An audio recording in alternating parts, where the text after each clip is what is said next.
Now for the latest, let's bring in our international commentator, Doug Herbert. Doug, good to have you with us. Is it perhaps too premature, because I do say all this with a smile on my face when I say the terraces are opening. Is it too early to be excited about this potential light at the end of a very dark tunnel? But more importantly, are we ready for this? Yeah, and the answer to that question, I'm not trying to sit on the fence here, is it depends on who you ask. And the opinions literally are all over the place, very divergent. Look, the facts are that we have had 3 weeks of what a lot of people have referred to as lockdown light here in France, because while the word, confinement, lockdown has been used, it really hasn't been a lockdown. People have been out and about on the streets, able to go freely within 10 kilometers, a little over 6 miles of their homes.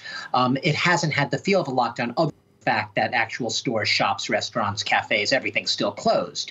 But the number of cases has come down a bit during these past 3 weeks by about a third. It was about 38,000 cases a day going in.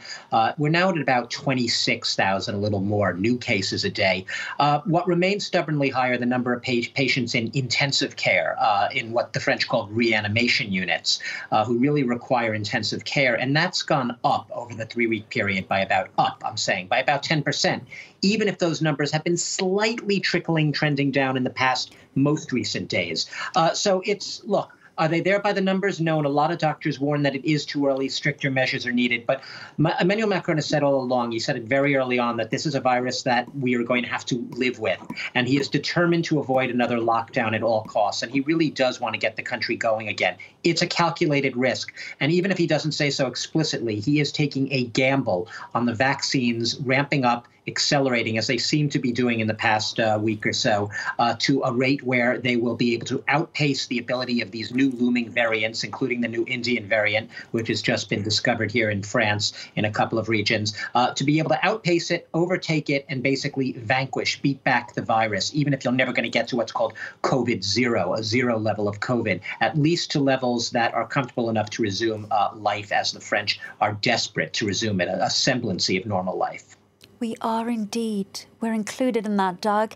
Now, you said this is a calculated risk, but of course, something else that may come as a surprise is that the French leadership is even looking beyond the end of June. Absolutely. Look, Emmanuel Macron has made no secret of the fact that he is, he wants to get beyond this. He never sort of wanted to be the COVID management president, as a lot of leaders would tell you. They didn't want to have this to be the biggest preoccupation of their terms in office. That has been the case with Emmanuel Macron for a lot of it, a good portion of it.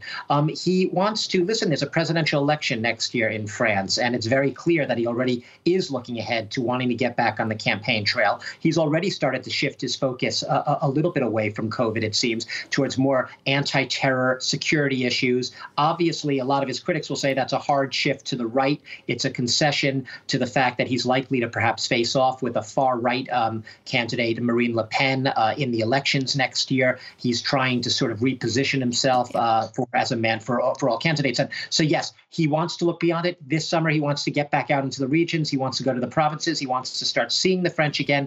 And he wants to sort of get back on a more normal track. I guess you could say a lot of leaders feel the same right now. Doug Herbert, thank you so much for that update. Looking more closely at the lifting of some of those COVID restrictions in the coming weeks and what they would mean for the country. Doug Herbert.